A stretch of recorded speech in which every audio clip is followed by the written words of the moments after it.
Let's return to This Week in America. Here's your host, Rick Bratton. Welcome back, everybody, coast to coast. This Week in America.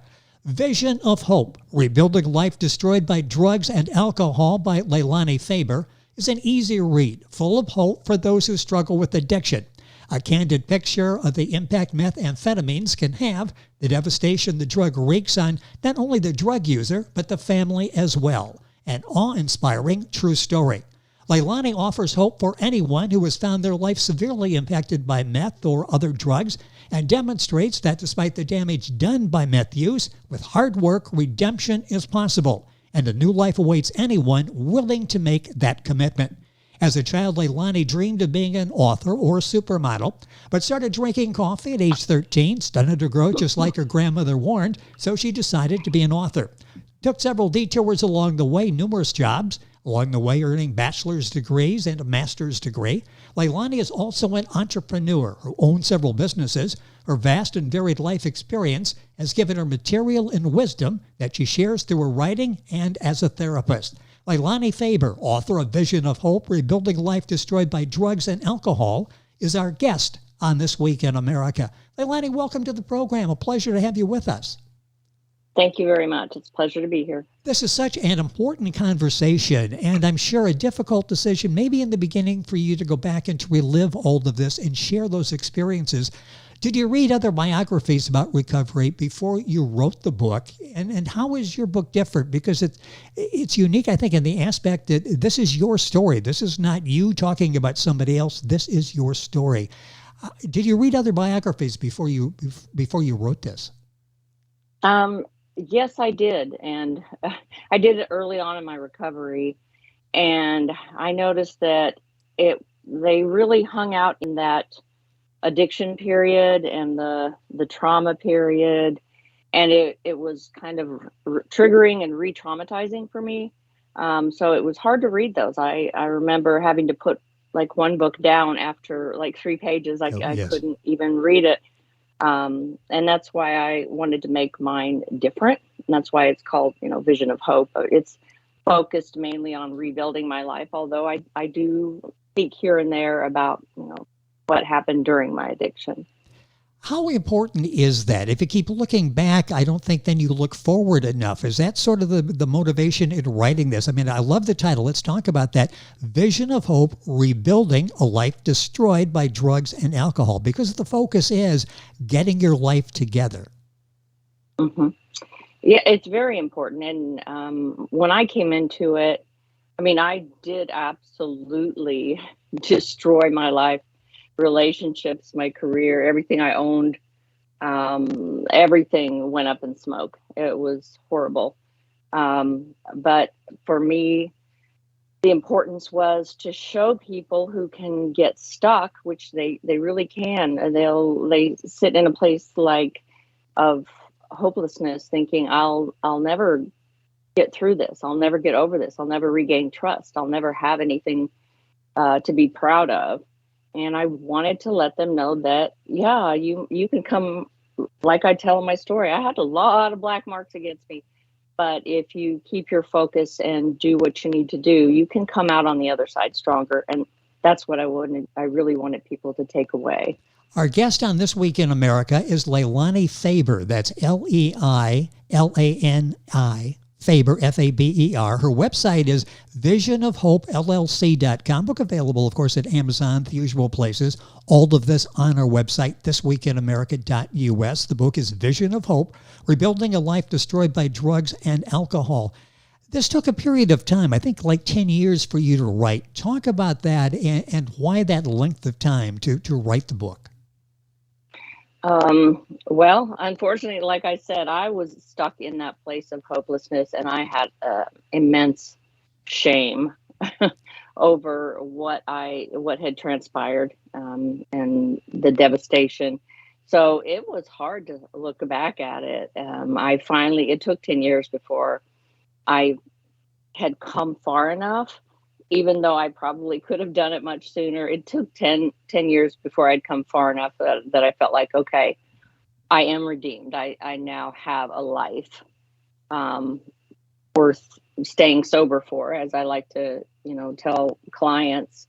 That's how you stay sober, is you create a life worth staying sober for. How difficult is it to come out of that feeling of shame to hope and healing, which you did? And I'm sure that wasn't like a real quick process. Talk about that, because somebody's struggling. I'm sure in your case as well, there were failures as you were attempting to leave shame in your past and rebuild the new future. Yes. So it's like I tell my clients too, who struggle with self-confidence and self-esteem. You get there through little victories. It may be, you get a job that's decent, and then maybe you get a promotion. You go back to school, and you, like what I did, I completed another bachelor's degree in psychology and criminology, and then I went on and got a master's. And I started working with other addicts at a prison in Southwest Missouri. And I joke about it, but it's so true. I was so happy to walk through that prison gate every day. It was the most joy I ever got out of a job. And the 12th step, is all about giving back. And I've realized that I have to be giving back and helping others in order to keep my own sobriety. And giving back has really been a mission in your life. Leilani Faber is our guest on the program, author of Vision of Hope, Rebuilding a Life Destroyed by Drugs and Alcohol. You're considered a pioneer in programs which actually work. And I want to talk about that for a second. Do you think that's because you've actually been there? This is not, you talk with different clients that you have and you sort of come up with your theories. You have actually been there. Is that what sets you apart in terms of breakthroughs with the clients you have, because they can relate to you? That is an important part for some people. Some addicts won't deal with somebody who's never even, had a sip of beer. They just, it's kind of humorous. They have to have that street credibility, right? Yes. But having been there, and knowing what that was like, and then I don't know everybody's story. My story is different from others. There are some that aren't as bad, and there are some that are much, much worse. But I think going back to school, getting an education in psychology, focusing on addictions. I also got a certification in positive psychology, and I learned through that about the PERMA-V model of well-being. And I incorporate that into my teaching, and especially with those who are struggling with addiction, but really for anybody. Life's about cultivating well-being. My mom used to say it's easy to be miserable. It takes a little work to be happy. And that's the truth. That is the truth. That's absolute truth. And I try to give people the tools and explain what well-being looks like in their life, relationships, having that sense of giving back, and even volunteering, your health, your mental health. There's a lot to it. And I try to bring that information to people and give them tools so that they can seek well-being in their life. And Leilani is doing that in her book, Vision of Hope, Rebuilding a Life Destroyed by Drugs and Alcohol. Leilani Faber, her website is visionofhopellc.com. When you went back and started writing this book, was there a part of the book that was difficult for you to write and to relive those experiences? Yes. Probably when I talked about my children, that was the hardest, and what I put them through. And the way I wrote the book, I just kind of made a skeleton as things came into my mind, things I wanted to address, like the 12-step help that I got. And I would create a title for it. And that chapter is 12-stepping. But when I got to that part about my children, the shame and guilt and getting through it, that was about the last chapter, next to the last chapter I wrote, because it was too hard to look at. Leilani Faber, author of Vision of Hope, our guest on the program. Our website, visionofhopellc.com. Book available wherever books are sold. You'll go to our website and link on directly to Leilani's website, visionofhopellc.com. What is the writing process like for you? I mentioned that you've sort of always wanted to become an author. What's it like for you in writing? What's your process like? Did you start with a format, an outline of where you wanted to go, or did it just sort of develop as you were telling your story? It developed. I sat down first and I wrote the introduction, and I thought, this doesn't matter. I'm just getting it down, right? I'm starting. Yes. And I can always go back and fix it later. Interestingly enough, I left it just the way I typed it the first time. I did the same thing when I wrote the epilogue. My book was first published in 2016, and I went through some things for a few years, and I relapsed on alcohol, and it was bad for a while. And then I wrote the epilogue, and because I felt like, it's about being honest. That's what keeps you sober. And so I had to republish my second edition in July of this year. And I added the epilogue, and I talked about what happened, and how I learned to never, ever question the decision to stay sober because there's no good. I tell my clients sometimes, like, I have never, ever heard someone say, thank God drugs and alcohol came into my life because it's so much better now. because Yes. that doesn't happen. It's the opposite. And I've been very lucky with that. What was the goal with the first edition? When you were writing that, what was the intent? What did you hope the takeaway would be for the reader? Well, the takeaway was that people would come out of the fog of, this is my prison and I will always be in it, and understand that it doesn't have to be. And I also, I like telling the story of how I got that book written, because I tell people, and when they're talking about recovery, you need accountability partner, right? Or even if you're trying to, get in better shape, an accountability partner is going to get you out of bed in the morning when you don't want to go on that run. And my accountability partners were the whole team of clients who were in the prison, in the wing that I oversaw. And in morning meetings, I promised them, I read my introduction, and then I promised them I would read them something every Friday morning during morning meeting. And sometimes I was up typing it Thursday night at midnight, but they held me accountable, and having them, looking forward to hearing the next few pages was what kept me going until I finally got it written. I don't think I would have been able to do it without them. What beliefs or perspectives have you challenged with this book? I mentioned before that you're considered a pioneer in the way you approach this, and the success that you've had in dealing with your clients. What beliefs and perspectives have you challenged along the way? Well, the main thing is what a meth addict looks like. When I was working on my second bachelor's in the criminology department, we often had law enforcement and different people in criminal justice field come in and give presentations on, we had a couple on the meth, I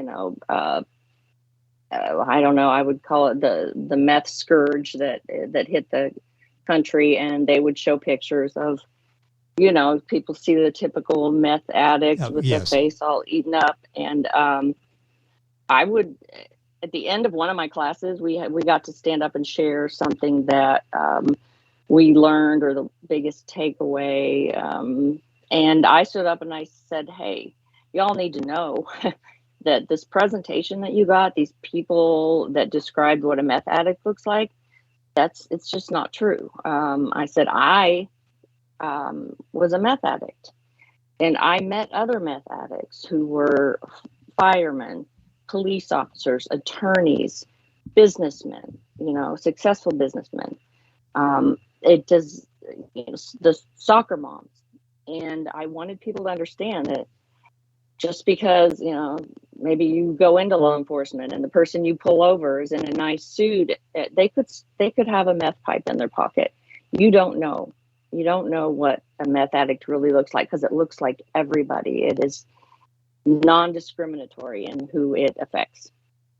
Leilani Faber is our guest on the program. That's Leilani.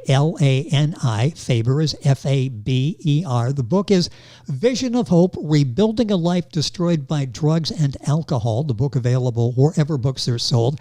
Leilani's website is visionofhopellc.com. Some great information there. I want to go back to, you mentioned the epilogue before. What was the goal 6 years after the first edition, adding the epilogue and republishing it? Because in the epilogue, you share even more, and it's probably realistic because people go through the same situations, I'm sure, that you did. Why and how difficult was it for you to go back and to do that update? Well, because I thought, I hope that nobody put me on a pedestal, and thinking that, well, she did it and look, she was successful, but I keep relapsing, or I've done this or that, and I can't do it. So for me, honesty, we're only as sick as our secrets, is how I started off the epilogue. And I had a secret until I didn't. And I got help. Actually, Friday, I will have 18 months sober again from alcohol. I had 10 years sober, and I let isolation, being away from family, stress, not having that accountability partner, sponsor, whatever it is for you, that you can say, hey, I'm not doing well, right? And I finally was able to reach out, tell family, hey, I'm not doing well. Things are bad. And I was able to get help. And it's important that people know that you can fall down and you can get back up again. And there's no shame in it. The shame is if you don't try to get back up again. How difficult is that to admit to someone that I'm struggling, I need help? Is that a difficult obstacle for most people to overcome, reaching out and honestly reaching out? Yes, it is. And it's funny because I've talked to other people, and like myself, it took a serious incident where I got really hurt. And other people, it seems like, share that kind of thing. Things come to a head to where you have to admit, you have to ask for help. And it goes back to that shame thing, right? Yes. I'm supposed to be this, or I'm supposed to be that, or this is who I'm presenting the world as a professional family person and all that. And they don't know my secret. And secrets kill. They absolutely kill. You mentioned this before, but it's so important. Aside from the book, Vision of Hope, Rebuilding a Life Destroyed by Drugs and Alcohol, that's helping many people around the world. Talk about the experiences you use in your daily life to help other people. And you do. Your daily job is reflected in helping other people. Talk about that and how important that is for you to not just write the book, but be there to help people on a daily basis. Well, I've learned over the past 5 years that, I mean, I'm a competent professional. I have a master's. I work in the helping field, behavioral health. And anytime that I have taken a promotion, chased that title and money, I have missed in my life that direct contact with clients and helping them. It happened when I took my promotion in Dallas. It happened when I took my promotion here. I work for a company called Community Counseling Solutions in Umatilla County, and I'm the clinical supervisor over the ACT team. It's assertive community treatment. Oh, before that, I was the intensive services program manager. I was trying to manage 4 different intensive service programs, which was an impossible task. And the stress of that and not having the direct contact with the clients was not helping my sobriety at all. Right now, I asked for a demotion. I've asked for demotions 2 or 3 times in my life. People think I'm crazy, but I'm like, no, when you know you're in the wrong spot for your mental health and your well-being, you take a demotion. And treatment team now, and clients in the community with serious and persistent mental illness like schizophrenia and schizoaffective disorder. And our whole goal is to keep them stable in their home, in a community. And I love that. I'm also a BetterHelp therapist. I do that on weeknights and Saturdays. My daughter accuses me of being a workaholic. I'm like, hey, I resemble that remark, but uh, yeah. So, but I do sometimes. I said that's my retirement plan, you know. Well, And yes. I just do. I've never worked a 40-hour job. I don't even know what that looks like. I have to have something on the side, and it makes me happy. A couple minutes left on the program. Leilani Faber is our guest. That's Leilani. The book, Vision of Hope, Rebuilding Life Destroyed by Drugs and Alcohol. What do you tell people struggling with addiction who've relapsed several times and very low on hope? I would assume the more you relapse, the less hope that you have. What do you tell them? Because you live that life as well. How do you talk them through that very difficult period of their lives? Well, I mean, for now, now I have the gift of relapse where I can say, you know what, I was where you are. COVID did not help. I think we had more people die from alcohol in the last few years than we've ever had, because I think COVID kind of contributed to that. We're able Yes. to hole up in our houses and work from home, and the other things creep in. But I can tell them now, hey, I lived it. I did it. Let me tell you my story. But it's okay. I'm good now, and I'm going to do my darndest to stay good. Do you go through a period where it's an ongoing situation? If somebody thinks I'm going to go, I'm going to get help, I'm going to read the book, I'm going to see people, and I'm going to finally put this behind me, is it that easy? It's not easy. No. I mean, nothing worthwhile in life is easy, Yes. but it's worth it. It's worth it if you put the work in. What's this been like for you, writing this book, getting the feedback? You wanted to be an author. You're a published author. What's it like helping people? And are you working on another book? Helping people is what I live for. I love it. It keeps me happy, keeps me sober. And I actually wrote a book 40 years ago in one of my writing classes. It's called Angel Kisses, and it is a children's book. And I finally found an illustrator who that I work with in my office. His name's Matthew Thornton, and he is my illustrator on Angel Kisses, and it'll be coming out soon. I'm really excited about that. I also have another book called Colorful Colloquials that I've been collecting colloquial sayings from all over, and it's going to be a coffee table book. That's the one that comes out next after Angel Kisses.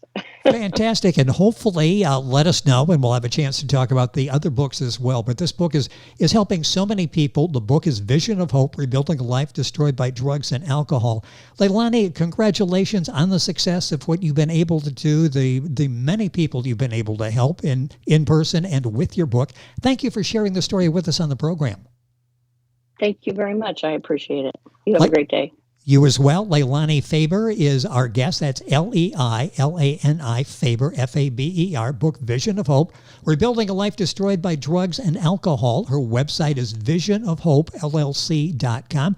Book available at amazon.com, all of the usual places. And my thanks to Racket Creatives for making our conversation possible with Leilani. And of course, you'll find all the information on our website. You're listening to This Week in America, and we're back after these messages. This Week in America is online. You can visit our website, thisweekinamerica.us. Scott Pinkerton, associate producer of This Week in America. Jay Anderson, segment producer. Ben Watson, webmaster. Otto Bechet, director of engineering and TV production. This Week in America produced and is a trademark of Blue Funk Broadcasting, LLC. For information on all of our guests and to listen to this week's show, our website again at thisweekinamerica.us. And I'm Sean Bratton, executive producer of This Week in America.